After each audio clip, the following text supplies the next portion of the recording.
to the State of Our Schools presentation. At this time, we'd like to ask everyone to please take your seats so we can begin the State of Our Schools presentation in about 4 minutes. Thank you.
It's my pleasure to welcome everyone to the 2013 State of Our Schools event.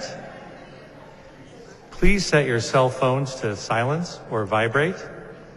Please note that exits are located in the front on the sides of the building and at the rear of the auditorium. I understand because we're in a school, a loud bell is going to ring at exactly 7 o'clock. And after that bell, it'll be our pleasure to hear from the School Number 33 Drum Ensemble. Thank you.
And now, the School Number 33 Drum Ensemble.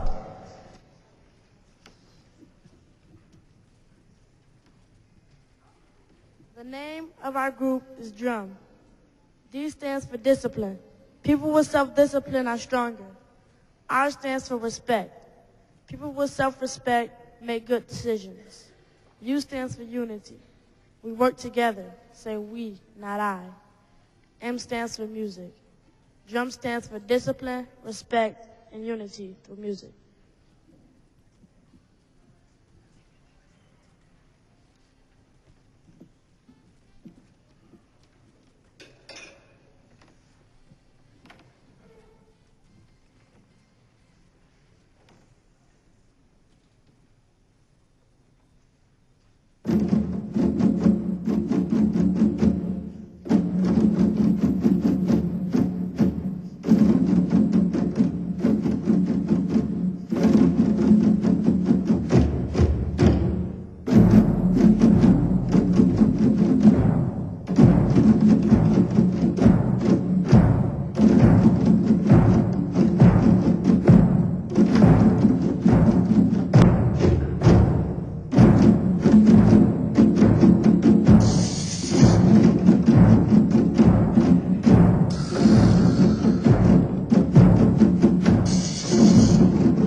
I think we owe them a second round of applause to school number 33. Thank you.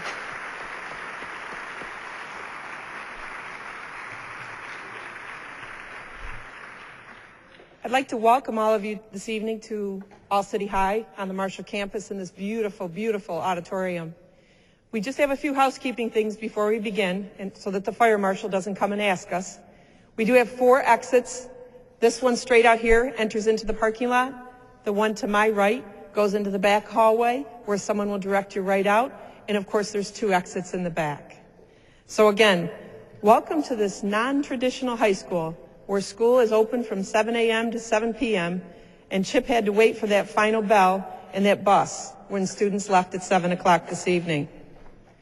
In 4 short months at All City High, we've accomplished 50% of our students attending summer school right here on our campus with the same teachers that they had in the fall in order to build continuity and positive relationships. This Friday evening, the district will be hosting their winter graduation. There are 68 graduates for the winter graduation. 25 finished their instruction here at All City High this fall. Thank you. Every one of our students is mentored. We call it our family of 5. Every single adult in this building adopts 5 students to be their school family, and they monitor them throughout the day. So many schools have tried to accomplish mentoring, and we've done it with no extra time built into the day. It's just to create a family atmosphere. On the 7th day of school, after bringing 5 schools together to a single campus, right here in this auditorium with 1,100 students, we hosted the Harlem Gospel Choir. It was a wonderful kickoff to the school year and building unity to come together. Every day in the lunchroom, a high school lunchroom, we have chess tournaments. I don't understand how to play chess. The students keep telling me they'll teach me. 25% of the lunchroom is in silence. They're playing chess and students stand over and watch them. But I have to give a shout out to our chess team because they just arrived back here on the campus after beating Rush Henrietta and Spencerport tonight in chess team. Congratulations.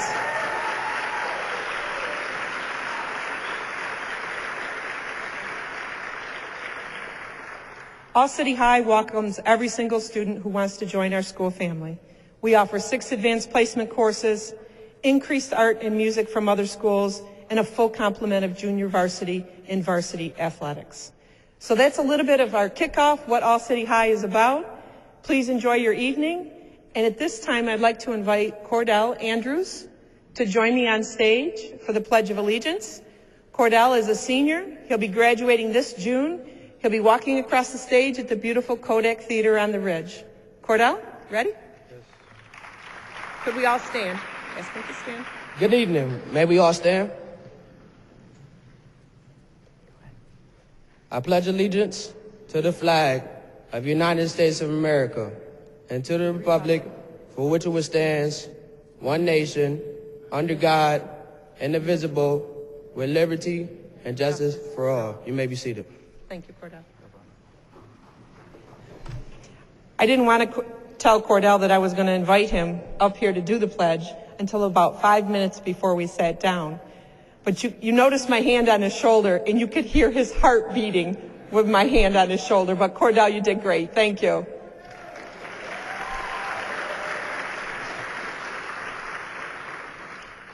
With our increased art and music programs here, it's my pleasure to introduce the next soloist, Molly Rosato, to sing the Star Spangled Banner.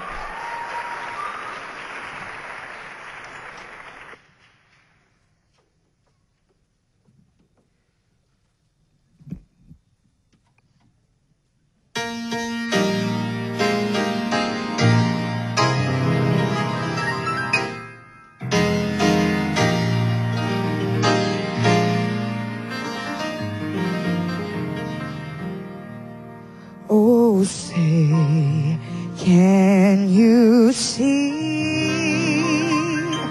by the dawn's early light what so proudly we hailed at the twilight's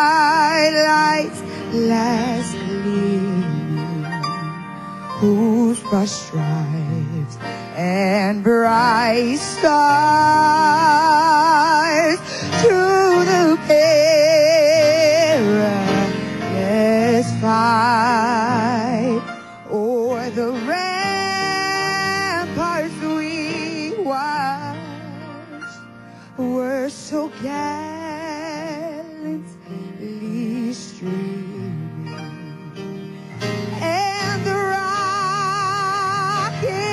red glare, the bombs bursting in air, they flew through the night, and that our flag was still there.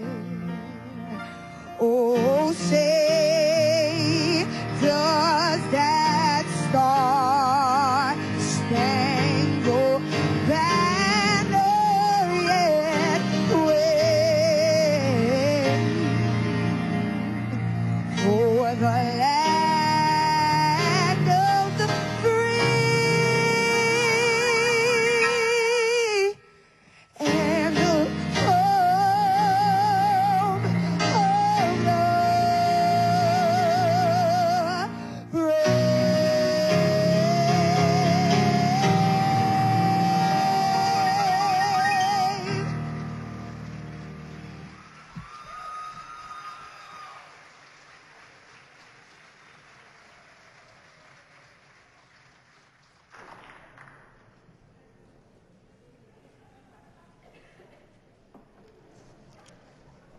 It's now my pleasure to introduce our student speaker, Sophie Gallivan, President of the Student Leadership Congress and a student member of the Board of Education.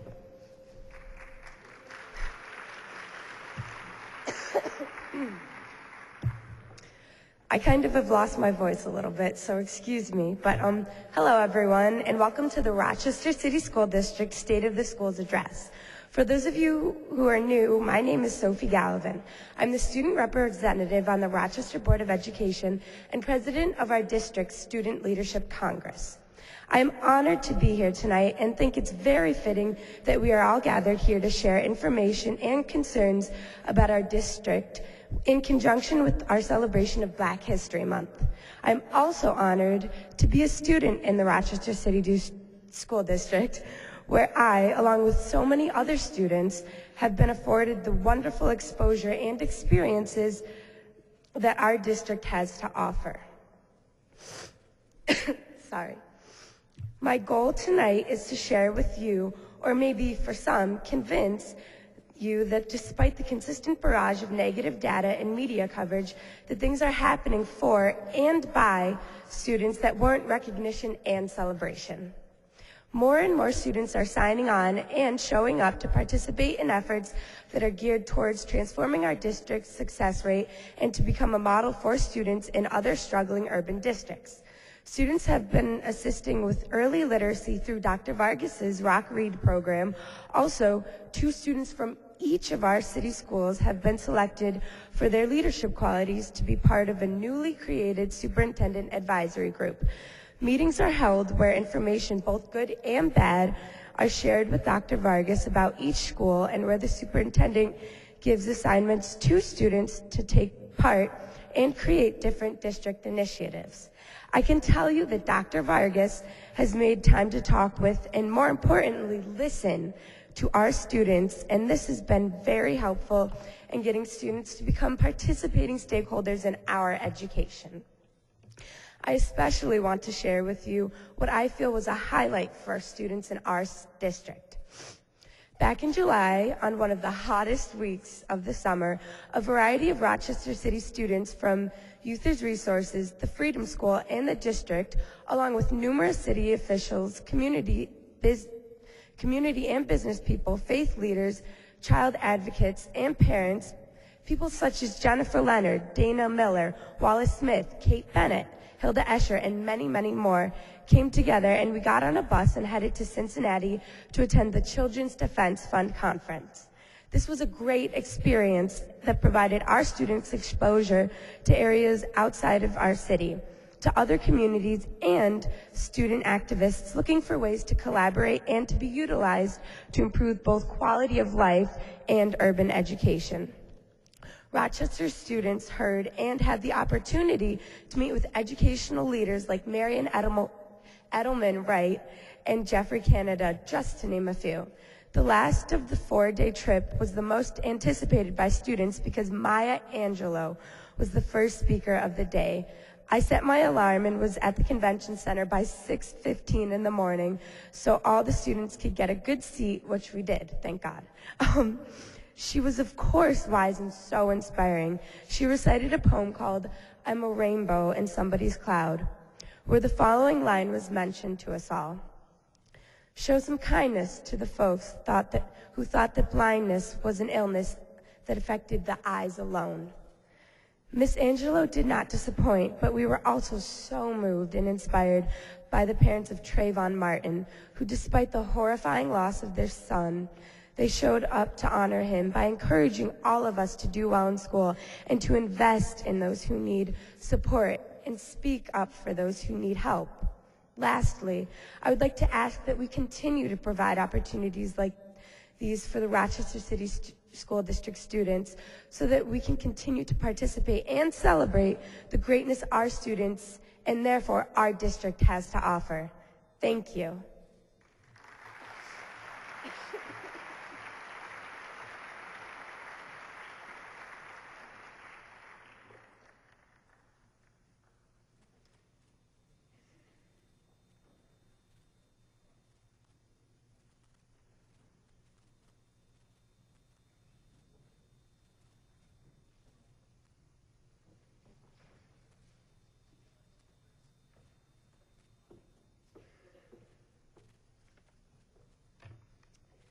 At this time, I'd like to introduce one of our other shining stars, John Washington, who is going to present a solo to you this evening. John?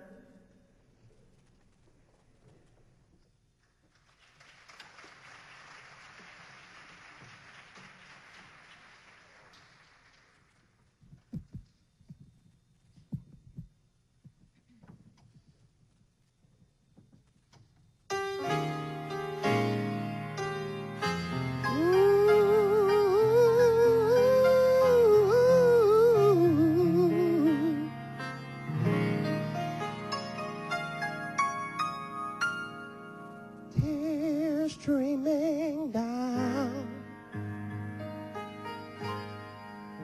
her heart is broken because her life is hurting, so am I. He wears a frown, his dreams are choking, and because he stands alone, his dreams will die. So, mommy, I come to you and say, as I sound aloud the warfare of today, hear me, I pray. What about the children? To ignore is so easy.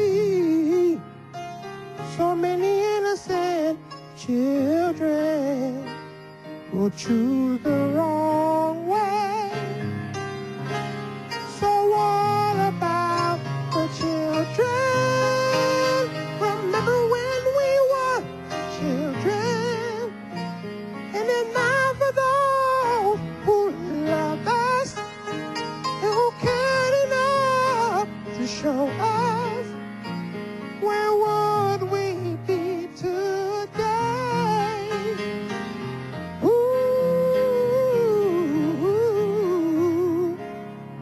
sir,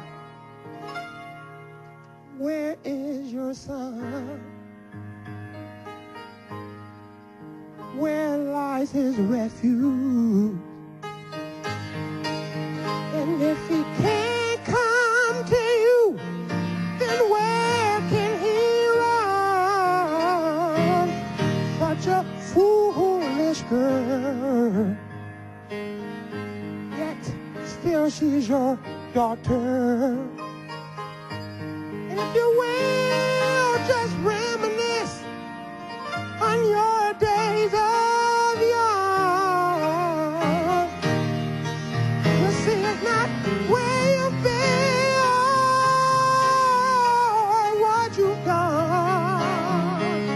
Because I know a friend who specializes in great outcomes. See love overcome. What about the children? To ignore is so easy. So many innocent children who choose the wrong way. So what about the children? Remember when we were children, and it's not for those who loved us, who cared enough to show us, where would we be today?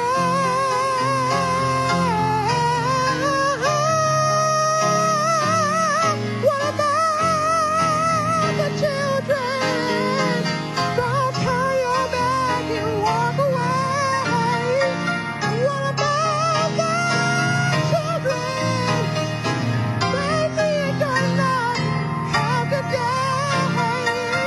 What about the children? Remember when we were children? And now for those who love us, who cared enough to show us, where would we be today? Ooh, where would we be today? Ooh,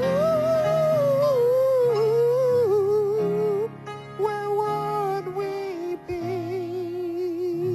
today?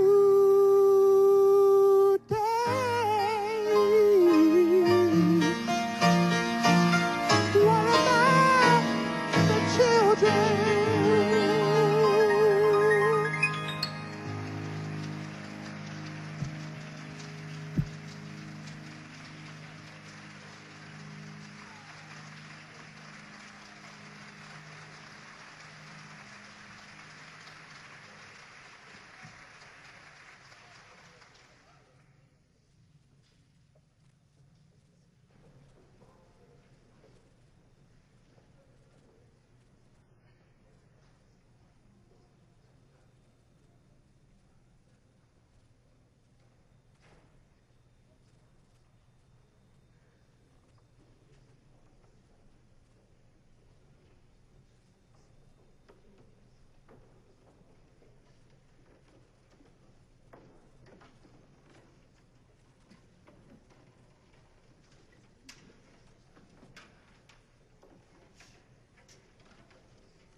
We have one more musical treat for you. It's my pleasure to introduce the East High School String Ensemble.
Good evening. Good evening. Much better, much better. I know we heard some great music. I'm hoping that folks didn't fall asleep that quick. Dr. Vargas hasn't even gotten through page 400 of his PowerPoint presentation. I want to take the opportunity to thank everyone for coming out tonight. I particularly want to thank my colleagues on the school board. Our student representative, Sophie Gallivan, is here, who you heard from earlier. Thank you for being here, Sophie. Vice President of the school board, Commissioner White. Commissioner White, thank you. Commissioner Cruz is also here. Commissioner Campos, Commissioner Adams, and Commissioner Powell. And our partners in government we have here, Senator Joe Robach is here. Thank you, Senator, for being here. County Executive Maggie Brooks, thank you so much. Mayor Tom Richards is here. Thank you, Mr. Mayor. And Judge Rainbow Morris, I saw, is also here. Thank you, Judge, for being here. And I hope I didn't leave out any other elected officials. If I did I miss anyone? Is that Council President Lovely Warren? Council President Lovely Warren is also here. Thank you so much for being here. I thank our members in government because we can't do this without our partners in government and obviously all the other folks that are here. But it takes all the levels of government that I mentioned in order for us to have success as a district. I'm often asked, do you get discouraged being president of the school board? Isn't that a difficult job? But I think we just answer that with the performances that you saw tonight. Let's give all of our performers another round of applause.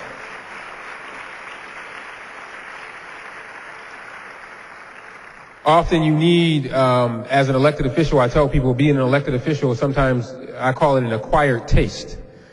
And seeing students do well and perform at the top of their game really allows us to realize why we do what it is that we do. So I want to thank them for their performances, and I also want to thank Miss Sandy Jordan for opening up her building to us. As you have seen, this is a beautiful auditorium that has been refurbished.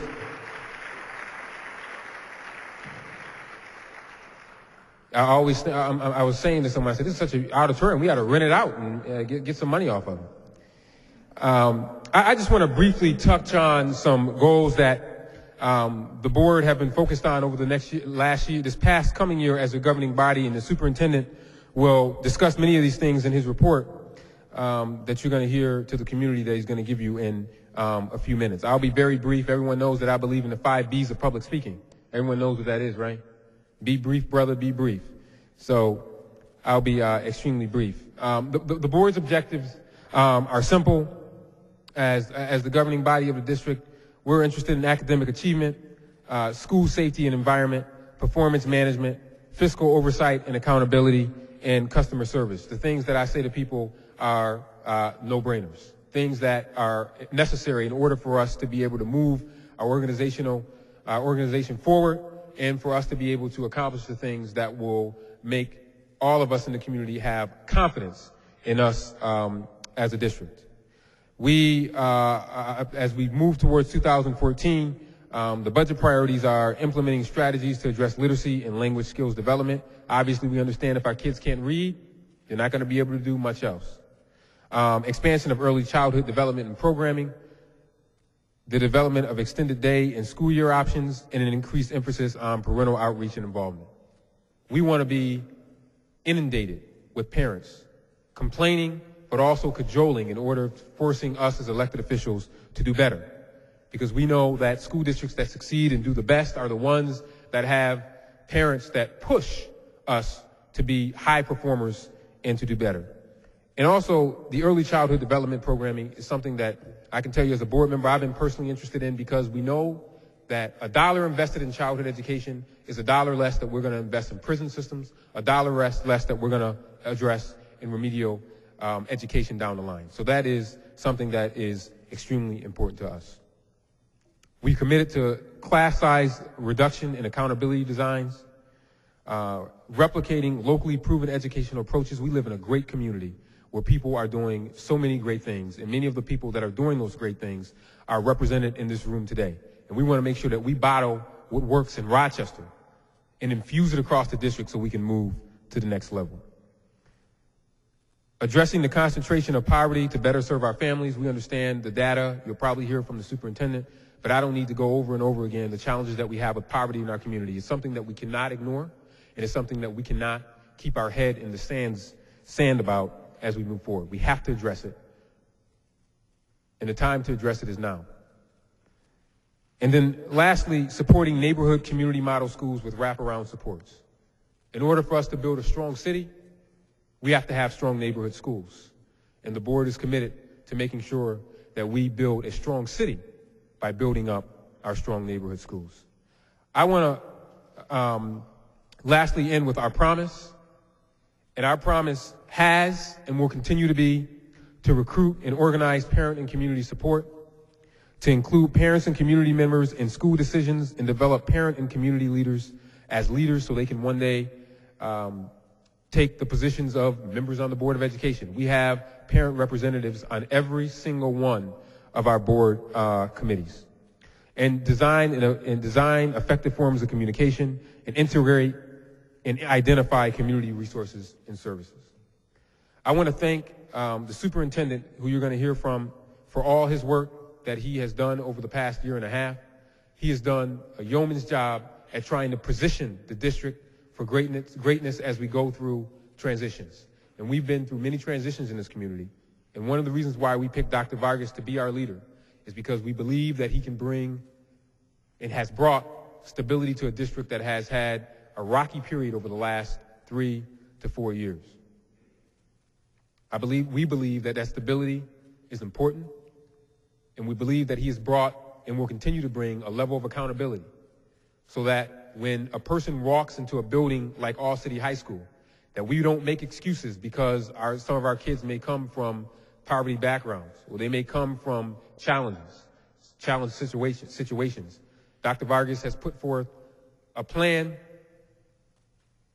and has modeled the behaviors from the top of what we expect of our students. And we hope that we illustrated that tonight with the student performances, that we expect a level of excellence regardless of what zip code you live in the city. So I want to bring up Dr. Bohan Vargas, who will take us through the rest of the evening. Thank you, Dr. Vargas.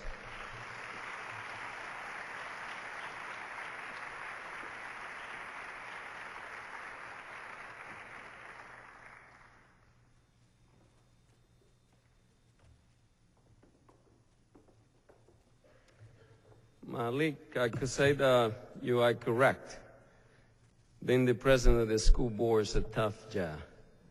I used to be one. So I speak from experience.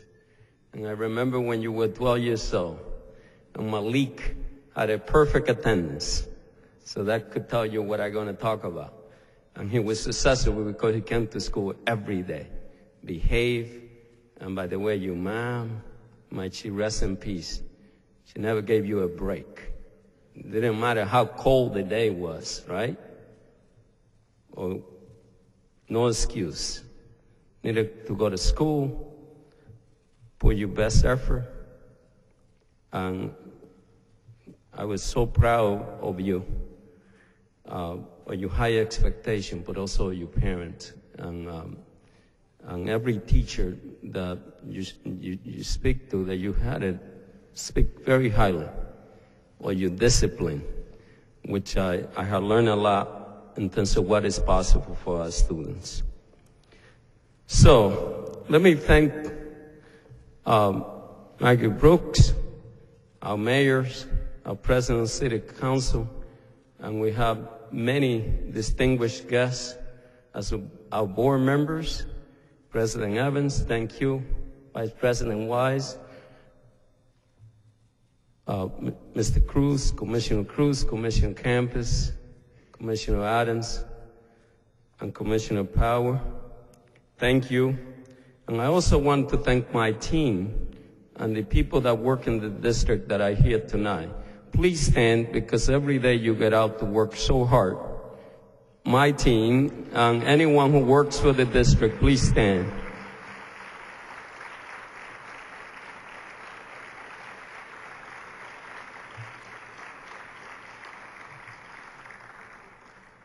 Among you are teachers, administrators that get up every day to do the very best. And yet, it is not possible what we do without our community partner. So we have here members of the community. I want to thank each one of you. Our parents, many of you I hope are here tonight. Thank you. You make this district possible. Without you, we would not be here. And what is great about this district? We have 32,000 children. And by the way, about 15,000 of them come to school 95% of the time or more. You heard me saying that we have an attendance problem, but it's only for half of our population. So I want to recognize our students that are coming. About 4,000 have perfect attendance. However, we would not be a great district if we just get half of our students to attend the school regularly. So, Sophie, you're one of those, who show up doing great things. And we have a lot of students that I just remember speaking to a kid my first year here, went to Stanford, Harvard, Yale, Cornell, Mr. Mayor. We had children going to Cornell. I know you went there. And it is happening today. But we need to make the Sophie and the student that you saw here tonight to become the norm for this district. The chess club that went to Henrietta and the great thing, we need that to be the norm. And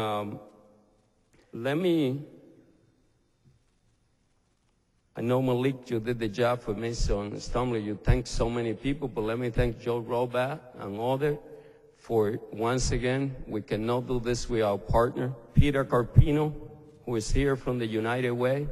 Thank you. And there's so many of you here, the judge and others that I could thank you, that is making the work possible.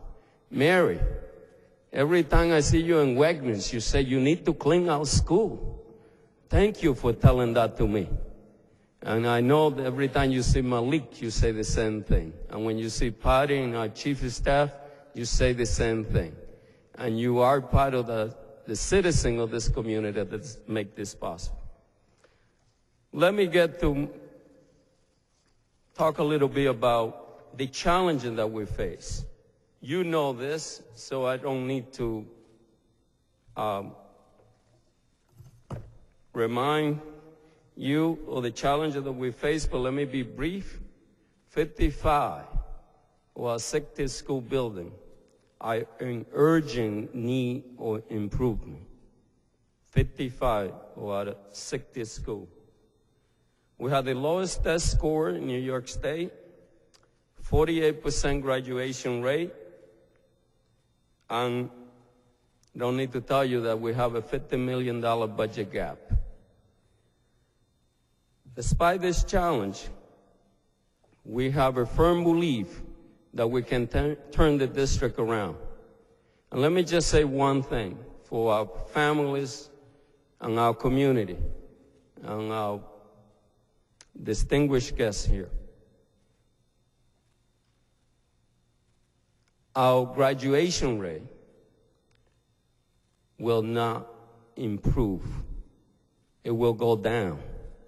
And the reason is not necessarily that our students are learning less.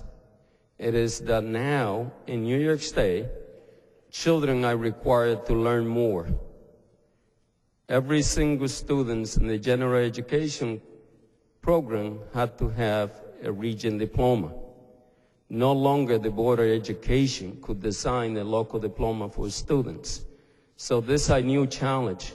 So when you read in the newspaper that our scores are going down, it's not necessarily that our teachers are working less or our students are learning less.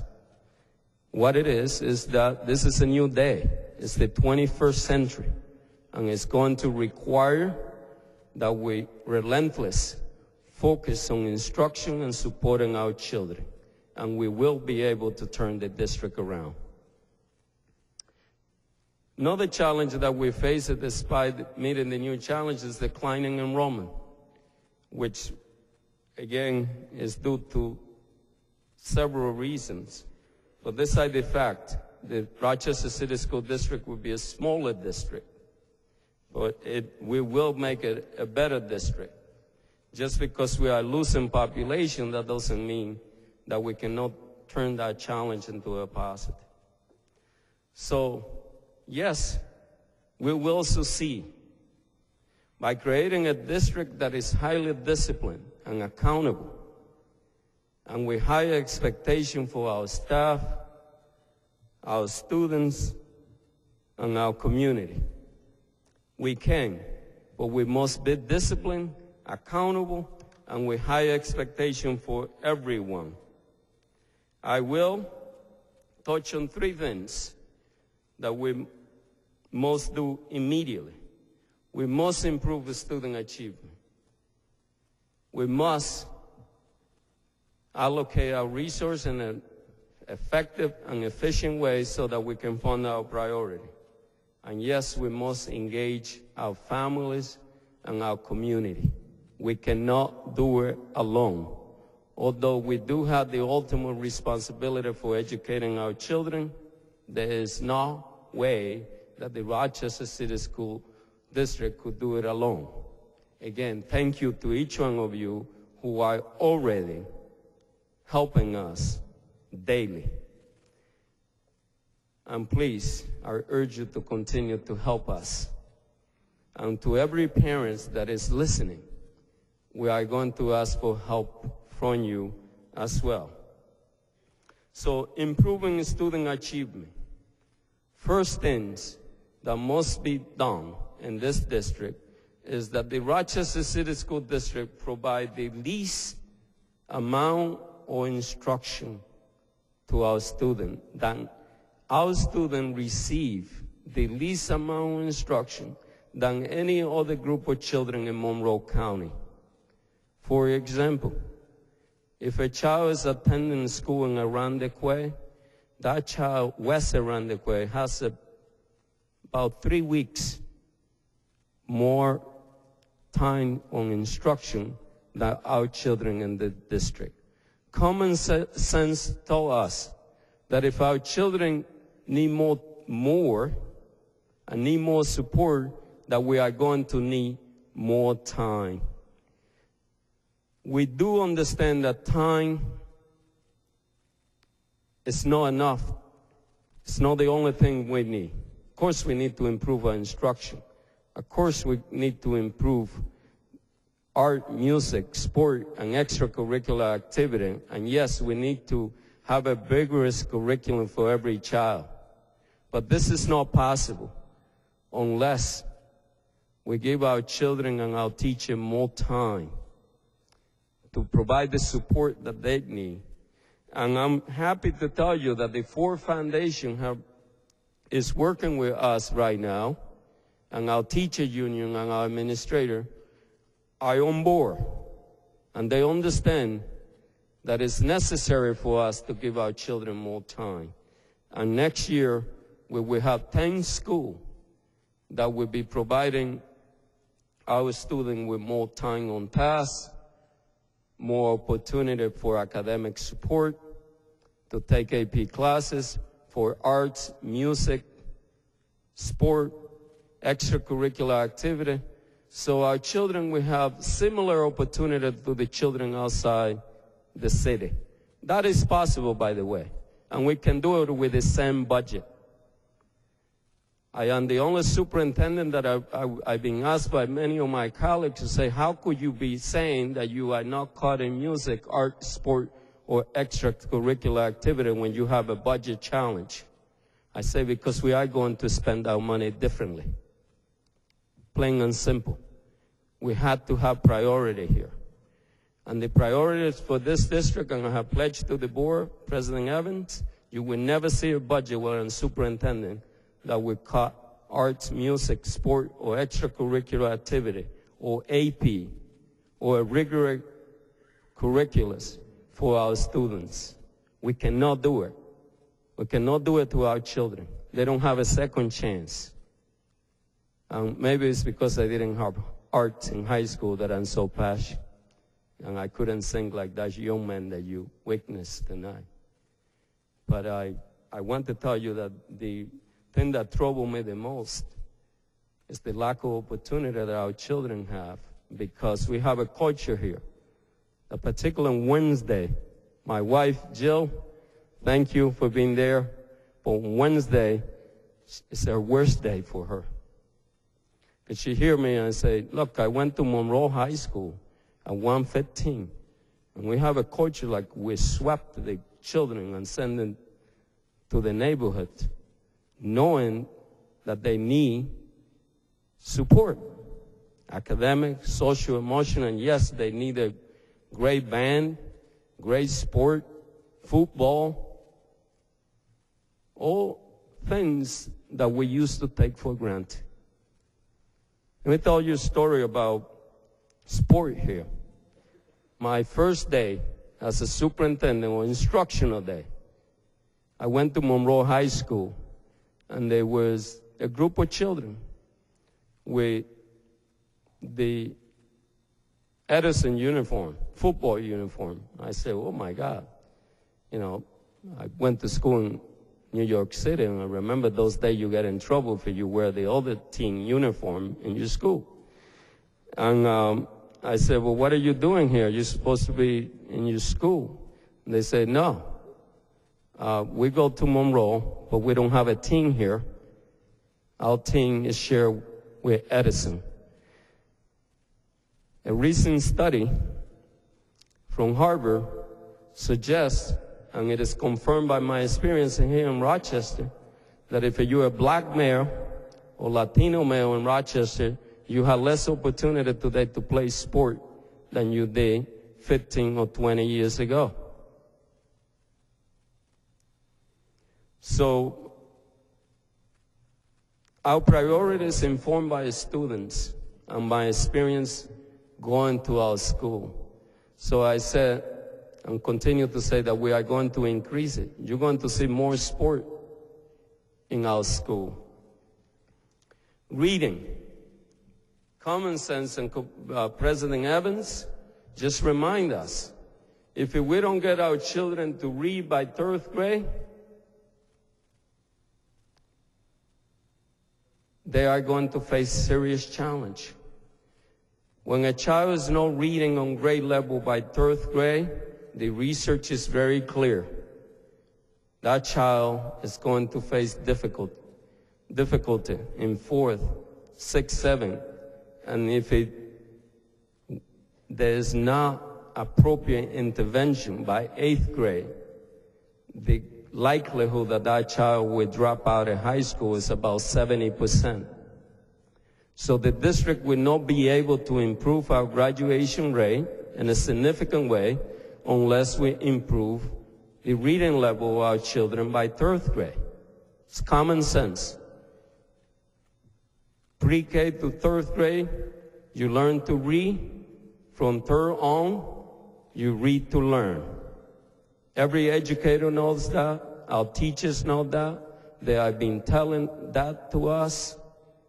That is a difficult task unless we help our children to read by 3rd grade. That's what I'm asking every adult, every parent, every social agents organization, every government organization, every uncle, every adult. Encourage reading. Every guardians of parents I ask to read to their children or hear their children read to them at least 30 minutes per day. And the other day I went to school 39 and I asked a group of children, how many of you are reading 30 minutes per day? Every single child, their hand was up, except one. And I went and I asked that child, how come you didn't raise your hand? Actually, the teacher reminded me that I had ignored this child. I think that she knew the secret. So the child said to me, I didn't raise my hand because I read every night 1 hour and more.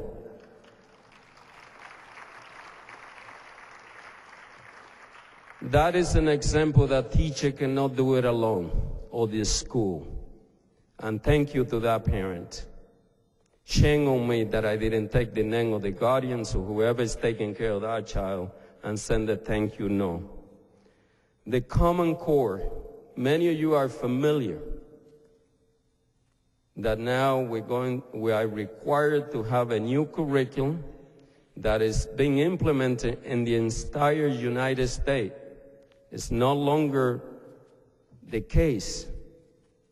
And yes, President Evans, you work so hard now because everybody tell you what to do. You no longer can design your own curriculum. Now the state of New York said that the minimum curriculum is the Common Core, which is a challenging curriculum, research-based, that is aiming to prepare our children for a 21st century economy. We are going to fully implement that, and thank you, Anita Murphy, and thank you, Beverly, and everybody in our team that is working so diligent to make sure that in September we have a district-wide curriculum, that regardless of which school you go to, you will get a rigorous curriculum with art, music, sport, and extracurricular activity. That's why we are going to be able to have neighborhood school, because parents are no longer going to have to leave their neighborhood to get an AP class, or to get art or music, or to get what is essential for our children's education. So the Common Core is a challenge, but it's give us an opportunity to make sure that we have a uniform curriculum throughout the school district. Now the assessment is going to be more challenging. So a test score, that's why we need more time on task for kids to catch up and to make sure that we get there faster. A rigorous curriculum is something that we are working in partnership with the state. The state education department has given us tremendous amount of support to make sure that this is not the flavor of the month here. This is something the state is serious, the Secretary of Education is very serious, and we are. And we are going to work with our teacher and parent and community to make sure that it's implemented with fidelity. Making neighborhood school. We want neighborhood school to be the school of choice. Yes, you could choose another school outside your neighborhood, but it is our hope that in the next 3 to 5 years, we're going to make that very difficult for parents. Because we are going to take the reasons why many families are moving away from their neighborhood school to outside their neighborhood, in many cases because of transportation. Parents understand that Rochester is a very cold place. I would tell you that it is. And sometimes they choose transportation because they don't want their child to walk a mile and a half. That's one reason. But also there are some parents that are using transportation for babysitting, because if they are working and your child is coming home at 2:15, what are you going to do? If you're working in our hospital, and many of our families, the majority of our families are working families. In one of my conversation, I had this called coffee conversation. You're welcome to come. I had this mom that is a nurse, a strong hospital, and nurses said to me, Dr. Vargas, I can't wait for you to make sure that my child doesn't come home by 3 o'clock, because I worry. I don't get home until 7. And I heard that you want to change the school day. I say, you bet. Because we cannot do what we want to do for kids unless we do. And that we are aiming to do it in the neighborhood, but our aim is for every school to have that available. So, we are going to make it clear, and we are going to make this available very soon. Here's what we know about our district. That our children that are attending school 95% of the time or more are putting effort, and we measure that through the report card, and are behaving, and we measure that through our discipline code of conduct, are achieving. And interesting enough, when you see our statistic, you see that you look at our graduation rate is around 50%. So we have around 50% of our kids that we have been able to help and to get them to come to school on a regular basis, to put the best effort and give them the support that they need. And the behavior component that we need to share. Now, many of those children are the same children, and President Evans mentioned the whole notion of poverty. Any child, regardless of their socioeconomic condition, is able to learn. But we have to help our families and our students and ourselves, number one, to have high expectation, that we expect every child to be in school every day, to put the best effort, and to behave. And we are going to hold ourselves accountable. I could guarantee you, I want to hear from parents and from anyone where that is happening, where we are not helping your child be successful. So we know that if we are going to turn our district around, we need to improve our students' behavior, we need to improve our student effort, and we need to improve attendance. But we also know that we have to give our children the support that they need to succeed. That just by telling them, it's not going to happen. We also need to have a culture in the community that fosters that support that, and that we teach by example. That's why I'm asking parents to please read, or ask children to read, and asking everyone to play a part on that. Having high expectation is not enough. You have to support our children and our families. Allocation of resources.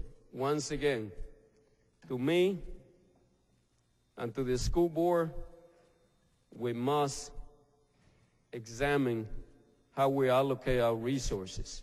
It is not possible to expand the school day. How are you going to pay for it? I'm sure, Mr. Mayor, you would love to fund education. Give us more. But I'm not so sure as a taxpayer in this community that you are able to get more finance. It's what it is. The only choice that we have in this district is to make sure that we examine how we spend our money, particularly when our enrollment is declining. Therefore, if we are going to fund our initiative, we must be disciplined, we must be accountable, and we must have our priority clear. I'm happy to report to you that the Melinda Gates Foundation is coming to Rochester to help us align our resources to our priority. And they are willing to help us plan better so that we no longer are going to get into this yearly budget planning. Bill, you welcome that, right? Bill is working very hard. What it is basically common sense. We cannot have 50, 70, 80, 90, 100 priorities. How are we going to fund it? So we must be disciplined. And it has to be basically in what we want to do for kids. So reading by third grade, you're going to see that in our budget, despite our $50 million budget gap. We had no choice. I can't just say to parents that I'm not going to give you more time or I'm not going to concentrate on reading. The Board of Education and myself don't have that luxury.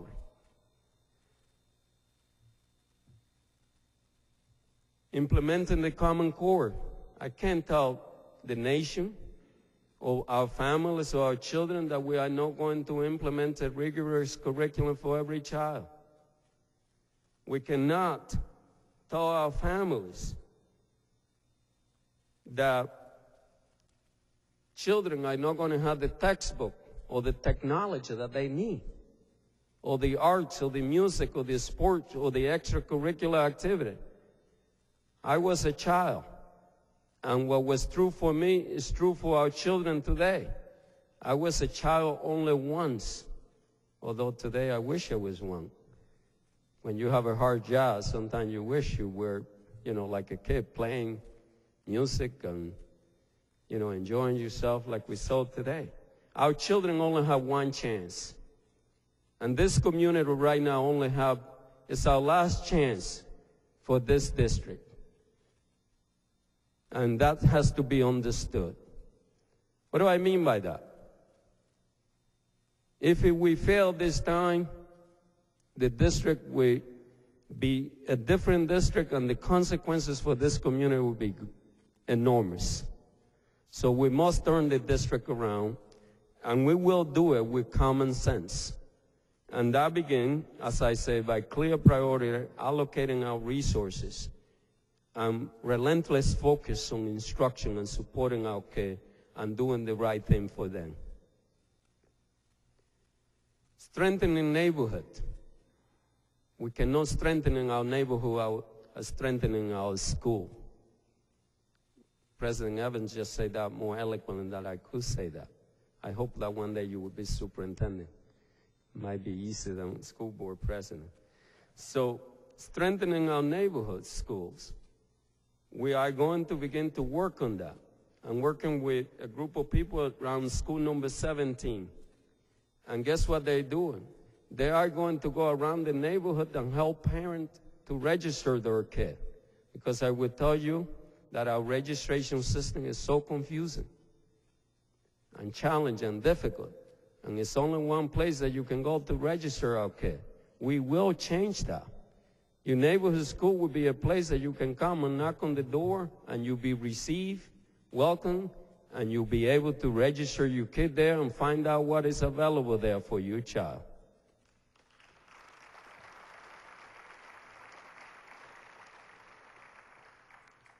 Our facility, we are not going to have as many buildings as we have today. We don't need it. We are going to have as many buildings as we need. The buildings will be better for our children. Some of them, Sophie, I know you're graduating soon, we have air conditioning, technology. We have in every classroom. Sophie and her group of students took me to her school at Wilson, and they pointed out, gave me a laundry list of what is wrong with that building. And thank you, Sophie. I heard it before, but it's somehow it's much better when you hear from the students and from the families and from the teachers and from the administrators that live in those buildings. So we are moving forward. We had no other choice to make sure that our buildings are at the standards of the 21st century. We are on phase 1 and we're moving into phase 2. And thank you to all our partners, because it's not possible to modernize our building without the support that we get from the federal, the state, and the local government. First, efficiency. The district now is taking control of healthcare costs to the best of our ability. Our transportation costs, we have a proposal for the state that we reduce our transportation costs. Right now we are spending around $60 million on transportation. Imagine what we could do if I were able to save just 20 million. Imagine what we can do for art, for music, for sport, for support, even summer job for kids. So it is my hope that we begin to apply common sense at all levels. Let me just repeat, $60 million on transportation. Our children are spending more time moving around than they are spending studying. So it's not only saving. By the way, let me make the case that you can save $60 million, and if you don't improve student achievement, we are not going to feel like we did great things. But the reason that I'm calling for saving and efficiency is because to use those dollars for student achievement and to devote it to our core mission. I want to be clear on that. I mean, I've been fortunate that I have conversation with people that have helped me, guide me. And I remember the CEO of CIROC, Ursula, who I thanked her. By the way, we saved around over $500,000 in our printing costs. And I promised to every teacher that we do their printing for them during the summer if they requested, and we could save money through our print shop rather than have teachers spending time in front of a printing machine. All of that is good. But if we don't get our teacher now to concentrate on instruction rather than printing paper, it's a nice saving, it's a nice thing, but at the end of the day, if it doesn't improve instruction, doesn't free teachers to do the work that they need to do, we had not succeeded. The only thing that I'd be able to report to this community is that we save money. But that is not enough. Our goal here is to get every child to graduate ready for the workforce, for college and career, or the military, period. And by the way, in my books, all work is dignified.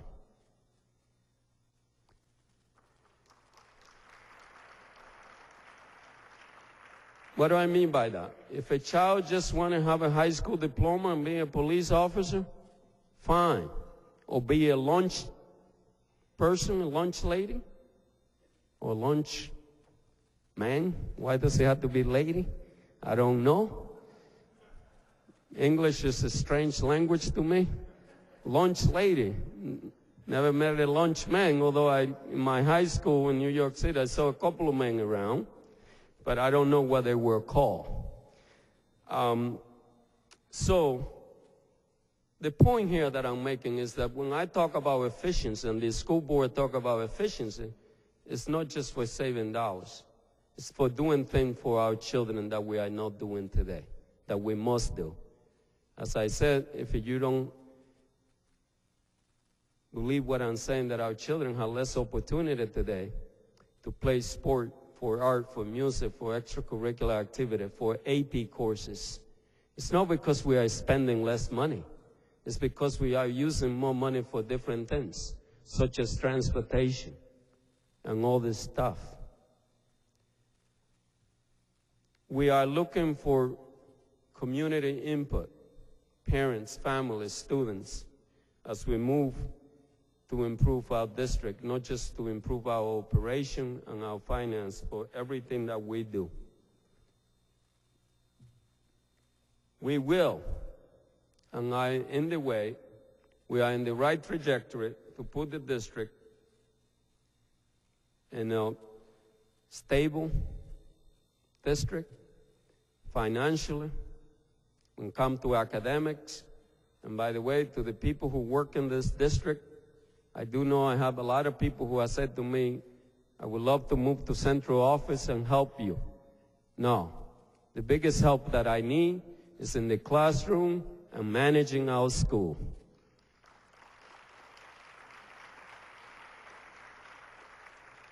Stability for me began in the school. Sandy, thank you.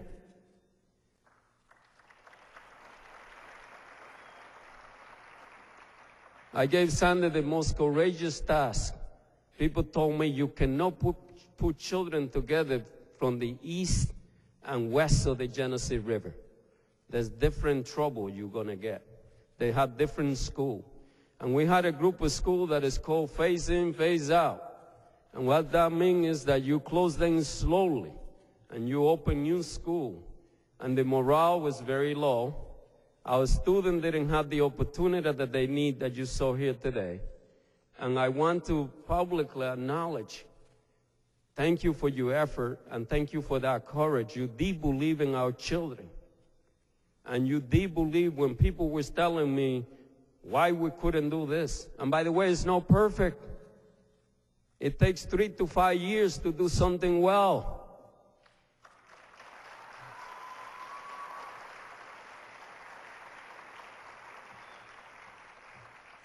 But I have hope, because if we believe in our children, I could tell you, the mayor told me something interesting, and you go to a lot of school, Mr. Mayor.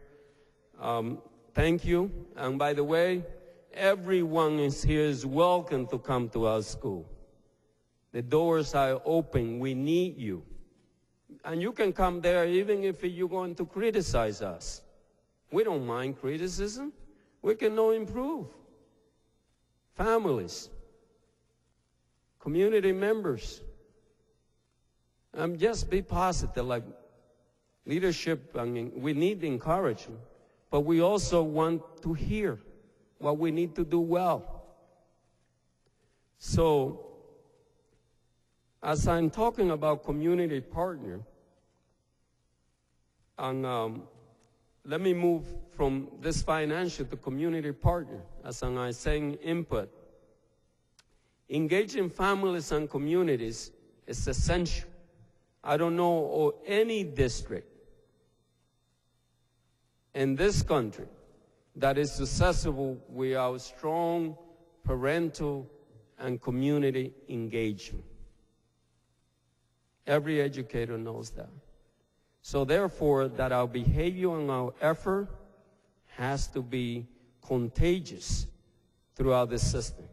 I could tell you that our school board members are up there in the community, but we also need to make sure that the community come to us.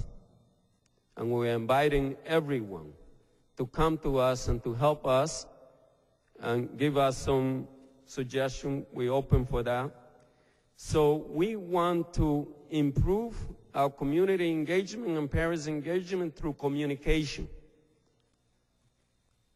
We, as Sophie mentioned, have conversation with students. Every month I have at least 2 conversations with anyone, any parents in this community who come to talk to us. The school board as well, have open communication. We respond within 48 hours. Anyone who email us, anyone who contact us by phone, and by the way, if you don't hear from us as a parent, as a student, as a citizen, we want to know. We are not perfect. I still hear you pledging this 48 hours response, but people still not responding. I said, we're just beginning to do this. It's going to take us some time before we get it right, but we know it's the right thing to do. I mentioned earlier that we need to be more responsive to families. We need to make it easier on them to register their kid, to get information. The Rochester City School District has the more complicated system of registration. And I know a little bit about, and I want to acknowledge the work of Vicki Ramos, who took placement. And at one point we were asking parents to select 7 different schools, to which they were very confused, because we continue to rename school. And they said, well, we never heard of that, but I will check it, because the district will say, unless you check 7, we have We don't want that. So Vicky, thank you. You brought a little bit of common sense.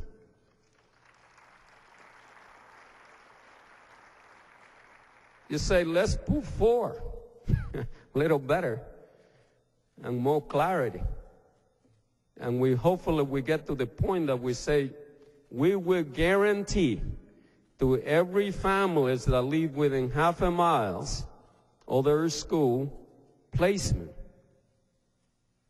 so that the neighborhood school become the school of choice. Now, Commissioner Power will tell you that she went 3/4 of a mile. Thank you. You know, that's even better for me, because that expand that. And we will send a message that we value our families and that our community school are there for them, first. And second, if they want choices, we have an international baccalaureate program. We have School 58. We have great choices in here, but we have too many of our schools are in so much need to improvement that families are forced to select among the few, but they are not able to get in. Like the School of the Arts, I hear that a lot.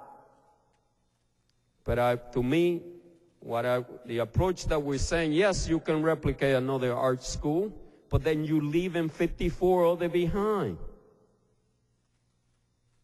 And art is part of an education. It's part of a good education. Now, I'm not a philosopher, but I like Plato a little bit because he has some interesting logic. And if Plato was to design an education system today, he would say, Superintendent, you're on the right track. Begin with art. Art is part of the youth development and sport. And yes, we need a rigorous curriculum with physics, science, math, and technology, and English, and social study. And not say that we don't, but it's not a complete education unless you give children opportunity to express themselves. And I repeat, no music teacher or art need to fear their job. We need them. We need more. Reading teacher, we need more. And that's how engaging families, the best way to engage family, by the way, is through a play. It's through a musical. I went to East High School, and I saw about 700 people in the auditorium.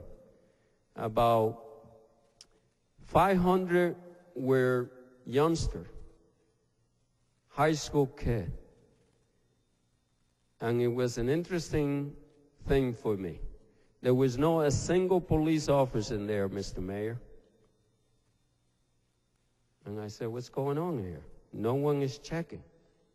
But all this kids are here at East High School, sitting and watching their peer put a play that they wrote. And by the way, a security guard was a volunteer. That was part of the play. So what an interesting concept. And it was so sad for me, because around 9 o'clock, or actually it was around 8 o'clock that day, one kid had gotten in trouble around Joseph Avenue. So to me, that was an example of what positive thing that so many kids were doing, and no one was having trouble with it. They were not bothering anyone. Everybody was applauding. That's what I would like to see in this district, in every single school. Not a single school in Rochester should have an entire school year where children don't have an opportunity to be part of a play or a musical or a drama or to do something creative. And it is a good way to bring the community along as well. So listening, family involvement, this is my favorite one. We have this thing called Family Connect. What that is a tool that allows family to check their children's attendance, grade, transcript, and everything. Now,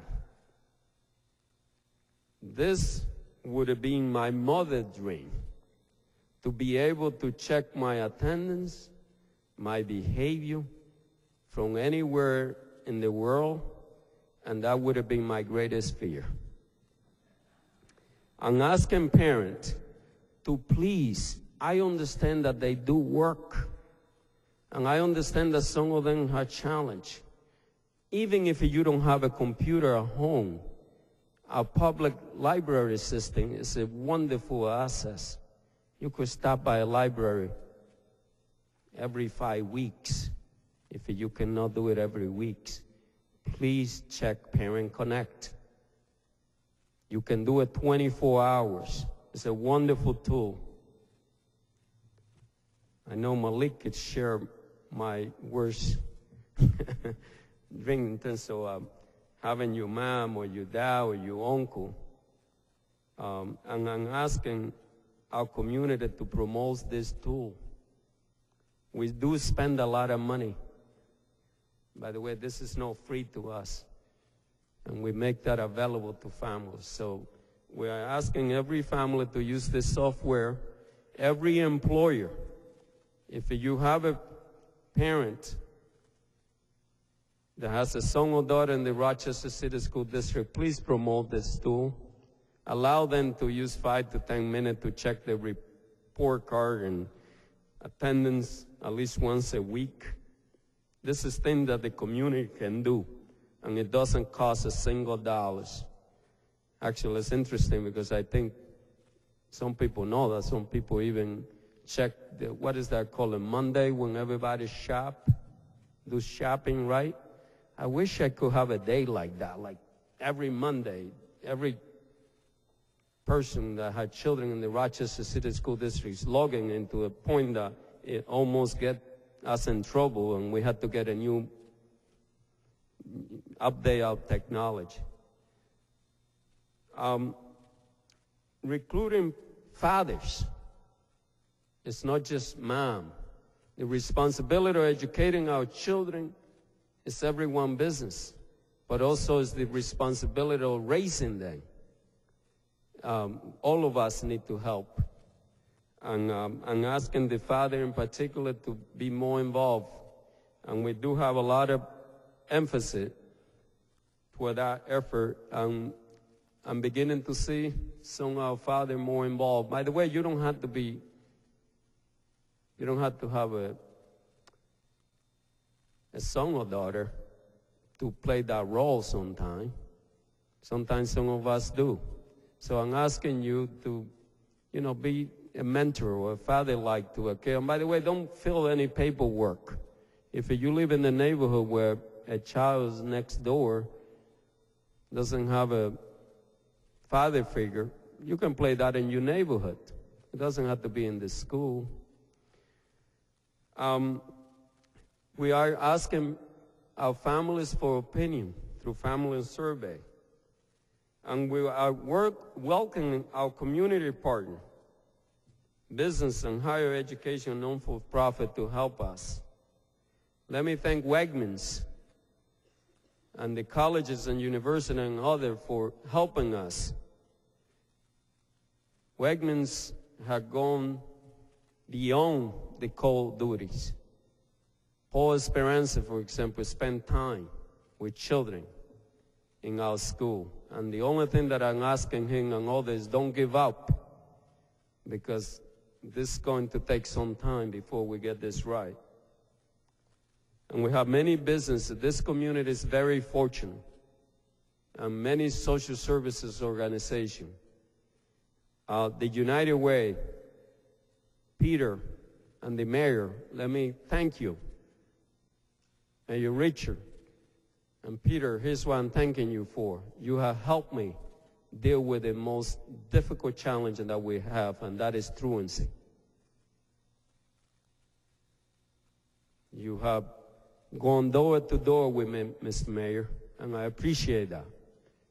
You have such a common sense. You said to me, look, I understand that. I'm not an educator, but you convinced me that if the child doesn't come to school, I cannot hold you accountable or the teacher accountable.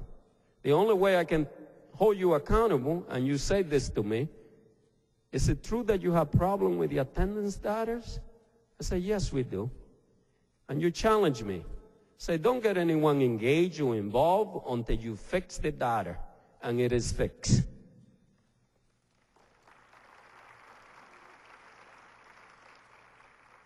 And the reason I can tell you the children that are doing well and are coming to school daily is because our attendance is fixed. And by the way, part of the result that you're going to see declining on graduation rate and declining in our result is that we did clean the book. Ms. Murphy is a former official with the State Education Department. We told the commission, we say, look, we were not taking attendance the right way. There were certain things that we were not doing right. We are going to correct the problem before you tell us. And we did remove close to 1,000 kids that are going to show up in our dropout number. And thank you again for those of you who have helped us with truancy. It's something that we believe we must do. And we will do and do it right. Our goal is to have 90%, 95% of our students attend school on a regular basis. Now we have some schools that only 65% of the kids are showing up on a regular basis. Anyone will tell you that any school that is below 90% on the so-called average daily attendance is a school that is in trouble. Period. The Board of Regents know this. Every educator knows this. That's why we need to get at least 95% of our children to attend school in order for us to turn the district around.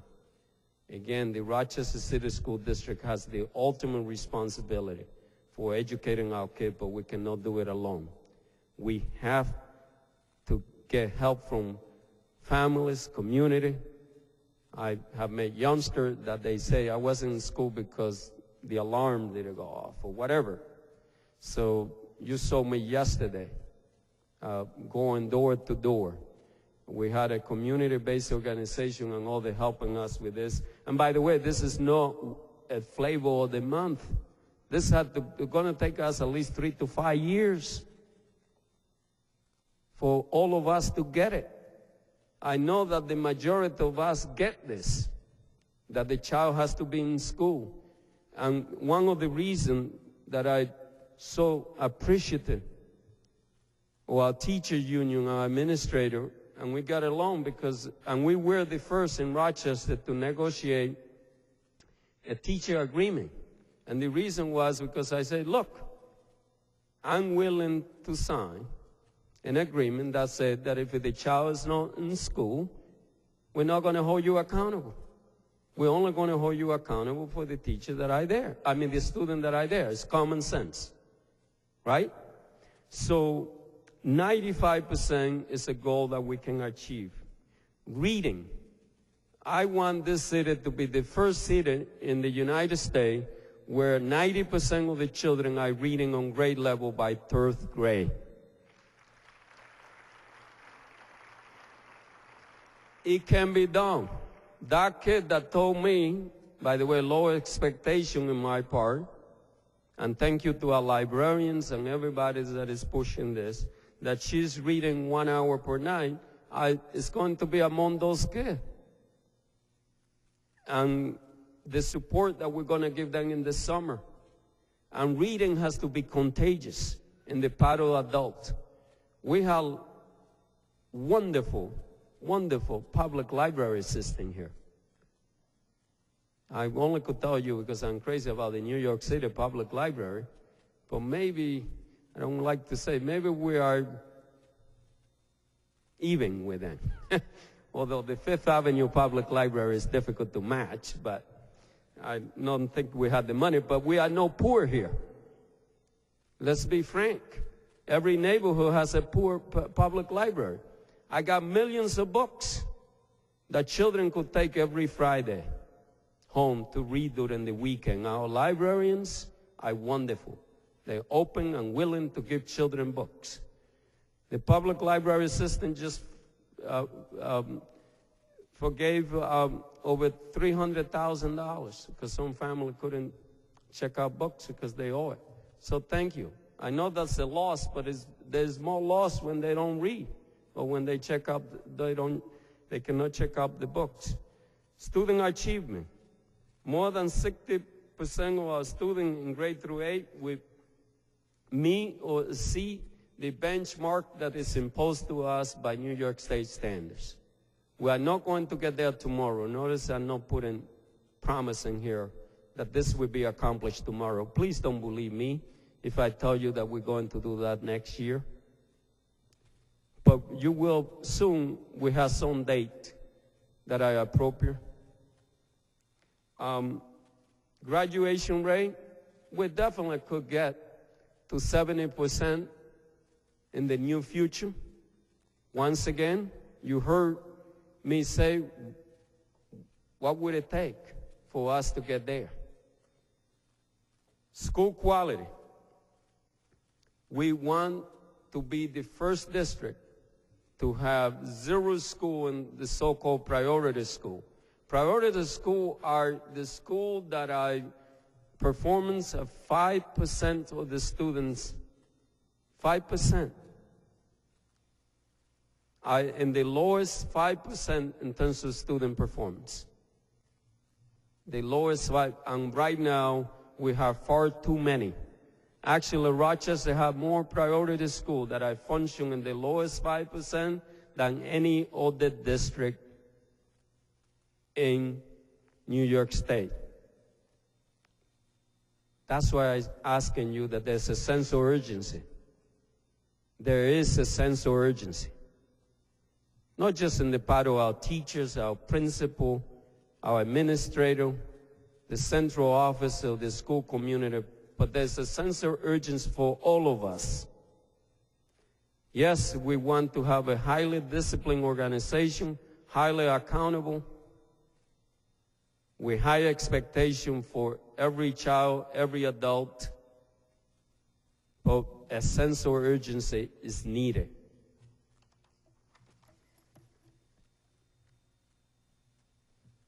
So let me finish by saying that changing are beginning to happen.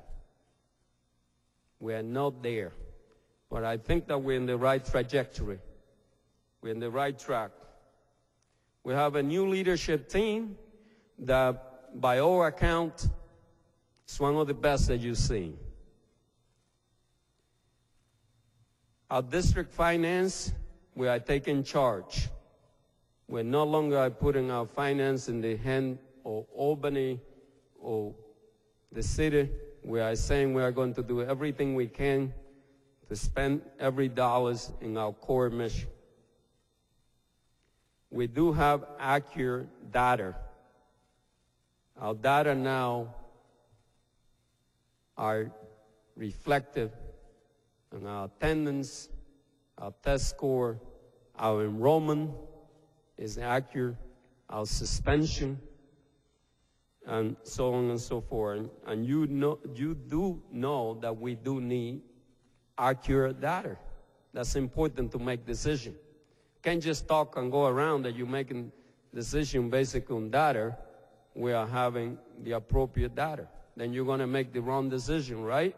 Just like the kid that President Evans and I went to a school, to a home looking for a kid, and the kid had been gone for 6 months. We don't do that anymore. When we go knocking on door or calling parents, we want the phone number to be correct. And by the way, families that are listening tonight, please help us with this, because we're working too hard to make sure that we have the right address. We could use some help. Teachers, administrators are willing and ready to embrace accountability and high discipline. But they also know that they could be accountable and have high discipline, but they need help. And that's what I'm asking you for help. Where are the evidence that they're taking more charge in terms of accountability and eye-open? Rochester is the first district that we were able actually to negotiate the 2010 teacher evaluation system, which take into account student performance, 40%. Those are evidence. Those are not just talking. Our administrator did the same thing. You see them asking for help and for support to implement the Common Core, because you can just tell people, just do. You have to help them as well. The Common Core curriculum will be implemented coming this September. The district will have a curriculum that is rigorous, that is meet the highest standards, and our teachers and our students. By the way, they told me, a lot of students told me that we need to be tougher on them, and that we are too soft, and that we need to increase our expectation of them. That's what they told me. And Sophie have been there with those conversations. And I agree with them. We need to be tougher, but we need to support them. Our facility modernization project is on the way, and we hope that our second phase won't take us 7 years. So my hope is that we do that in 1 or 2 years, and we do need that. We believe in the 1 year or so, we will have about 9 of our schools will be removed from the 5 lowest performance, from the lowest performance list of priority school. Thousands of students are reading through RAC-READ. The first time that I did, by the way, I used this book that I recommended to every family, every Rochesterian ought to read, which is the narrative of Frederick Douglass, which he said, if you want to be free, please learn how to read. He didn't use the word please. It was more direct. You want to be free, please learn how to read. Now, let me be more kind with 21st century knowledge. We do know that there are some kids that might have dyslexia and all the challenges that might not make them a good reader. But that is a small portion of the population, and then we have other means in which they can acquire knowledge. But reading is extremely important. So RAC-READ is a program that encourages students to read during the school break, talking about time. We're not going to do it just during the school day. We need time to be used well in multiple places.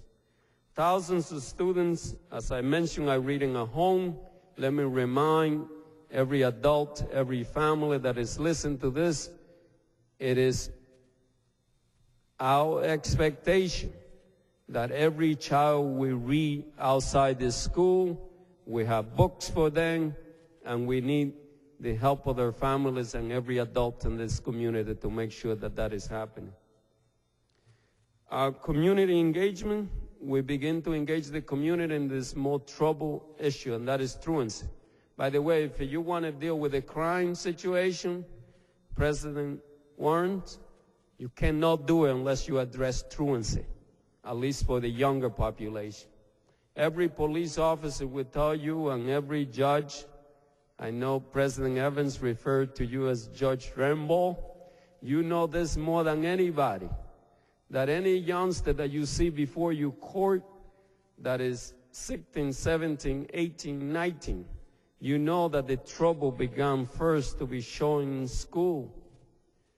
So while truancy has an impact on our student lives, it impacts ours, and impact our community, and impact the future of this community. That's why education is the key to success. And we must have an expectation for our children in multiple places. It can't be just in the classroom. It can't just be by the families. It can't just be by community. Us collectively need to do it and hold each other accountable when we fall behind. Or if a family fall behind for whatever reason, then a caring adult will be there for that kid. I don't know how to give a child a stable home, but I do know that I could give a child stable classroom, stable school, and yes, I can give them reading, art, music, and extracurricular activity, and this community can do that. But yes, we also need to demand from families to help us in our effort.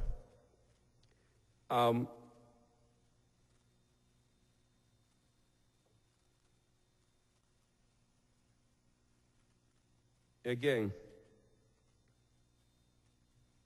we are in a trajectory that will take us to where we need to be.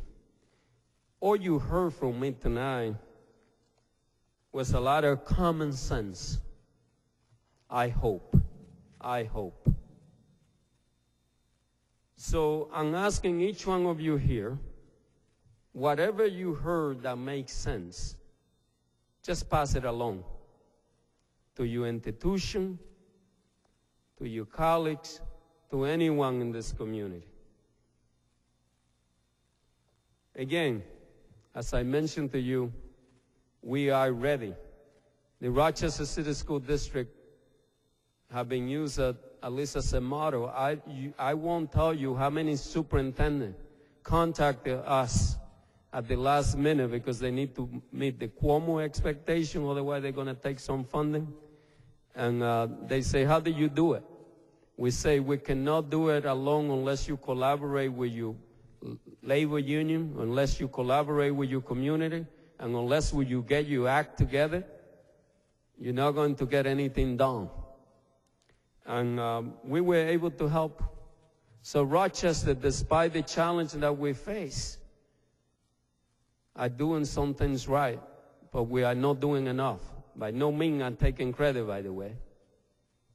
I don't want, nor do I deserve any credit until we improve the student achievement. Our school partner, we are open collaboration with everyone. The district is relentless, focusing on instruction and having the support that our students and our teachers and our administrators need available to them. The Common Core curriculum will be in place. So let me just summarize it for you. The Rochester City School District will succeed.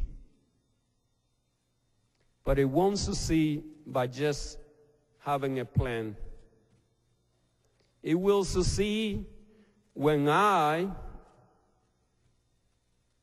and you begin to change our behavior.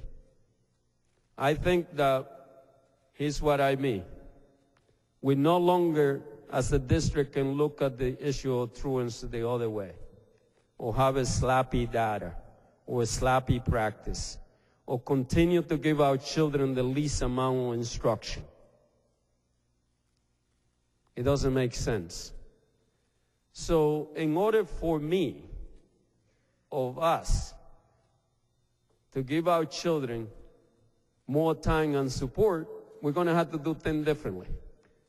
That means that we are going to have to set our priority. We're going to have to be disciplined to follow them. And we have to make sure that we don't fall into the temptation that because we're trying something, if we know it's the right thing to do, that we fall back to the old habit. I ask my wife and I say, my hope is that I don't give up, that I don't retreat from asking everyone in here that we need to give our teachers, our students, more time and support so that they can succeed. And I thank you, I thank the community, I thank the school board, and all of you. And there's many of you that I didn't mention your name, that I hear, but please, my apologies. But let's move forward. Rochester can do it. We will do it when we begin to get back to common sense in terms of knowing that our children have to be in school, that our children have to be able to play and study and have academic support, and most significant, we have to be careful that we don't continue to give up because the district have been facing some challenges for so many years. That is true. We know that. You didn't come here to hear me say that. You came here to hear me say what can be done, and I hope that you heard a couple of the things that I do, that we can do as we go home tonight, and everyone that is listening could do some of the things that I said. Thank you so much.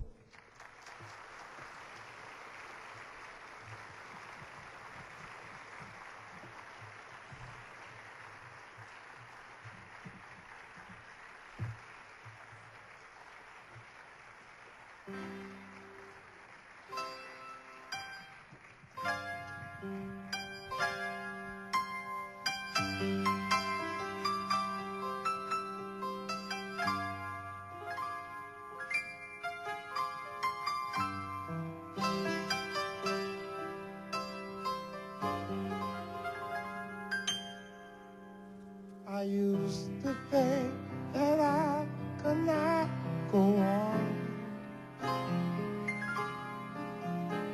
and life was nothing but an awful song.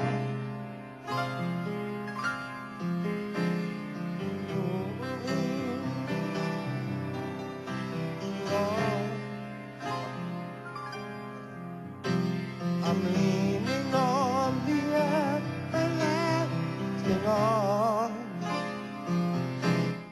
If I can see it, then I can do it. If I just believe it, there's nothing to it. I believe I can fly. I believe I can touch the sky. Think about it every night and day. Spread my wings and fly away. I believe I can soar. See me running through that open door. I believe I can fly. I believe I can fly. I believe I can fly.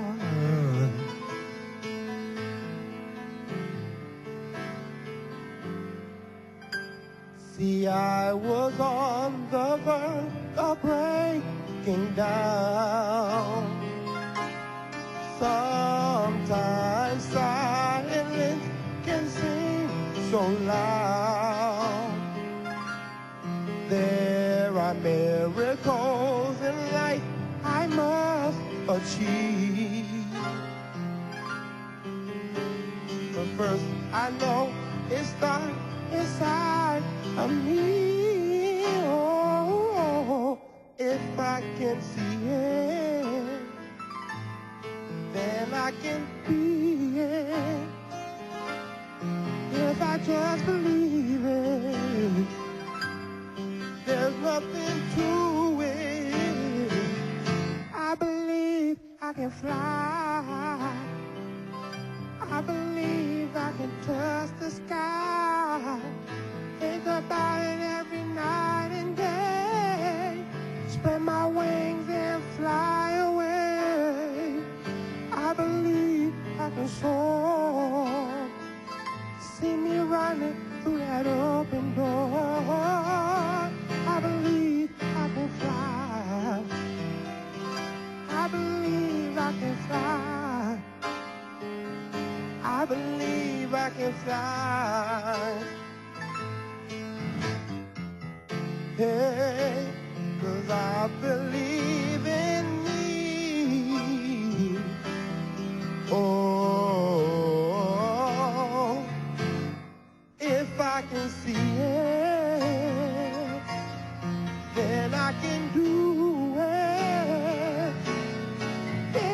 just believe it.